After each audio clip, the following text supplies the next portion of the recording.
Hey, good day cooking time, and we are back in the kitchen with one of our regular guests for many years, James Jones. Good to see you. I feel like we got the band back together. We got the band back together. How you doing, buddy? I'm good. This Good, is good. exciting. It's good to see you again. All right, so I haven't even thought about watermelon salad, but now I'm thinking about it. Yeah, well, when I had Kairos, this was one of my summertime famous recipes, and it's really good for springtime. It's different, it's unique, but it's also very delicious. All right, so what are we going to do? How are watermelons right now, though? We're not really in watermelon season yet, are we? Or can you get them at the grocery store? Well, like if you go to Costco, Walmart, Publix, they get them from down yonder. Okay. They bring them up.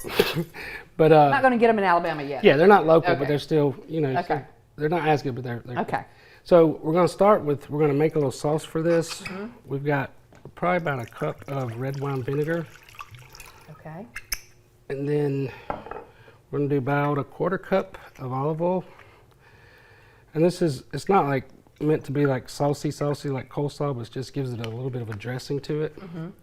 And then I'm going to put about a clove of garlic that I minced up in that. So you're going to put enough watermelon in there that it just kind of covers it, but it's not. It's more, Floating in. this will be more like a glaze. Okay. So I got about 3 tablespoons of sugar, and if you can't do sugar, you can do the stevia, or you can even do honey or something else. Okay. Agave nectar, it all works. Then we're going to do a little bit of sea salt. I've been using this pink Himalayan salt. I like that too. I love it. Well, you can see it too, so Yeah. you don't really over season. Then we got some ground white pepper. Which is his signature. Oh yeah, that's all I cook with. pretty much. It really is. You remember? Of course I do, and I know. And the delicious goodness seasoning, which is really just dry ranch mix. It's one of my go-tos.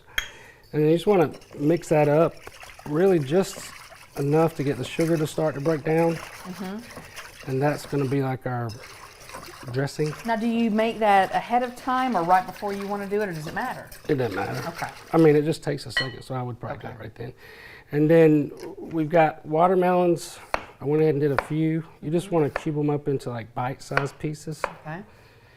And I like to use 3 or 4 different kind of tomatoes, depending on what you can find at the store. So I love those yellow ones. oh, I do. They're amazing. Most people look at the yellow ones and turn their nose up, but they have an amazing flavor.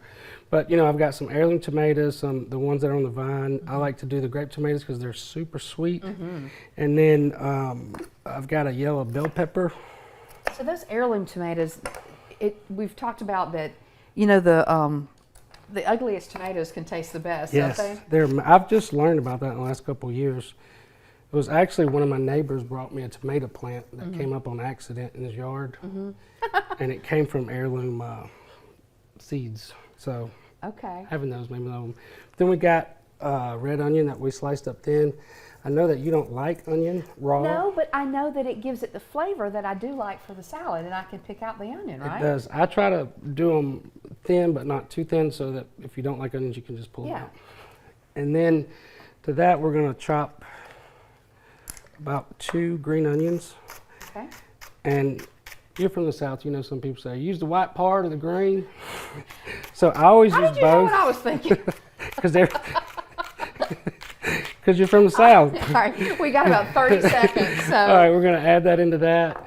And we've got some fresh basil we're going to put on that, but then you just want to put your dressing over it. And if you do this overnight, it lets the flavors melt in, but 3 or 4 hours in the refrigerator will get it done. Okay, so 3 or 4 hours or overnight, but you don't want it to go too long. 'Cause No, it'll no, get too. but overnight's best. All right, that Cover looks that really, in the really fridge. good. All right, James Jones, good to see you again, brother. Good to see you. All right, we'll be right back.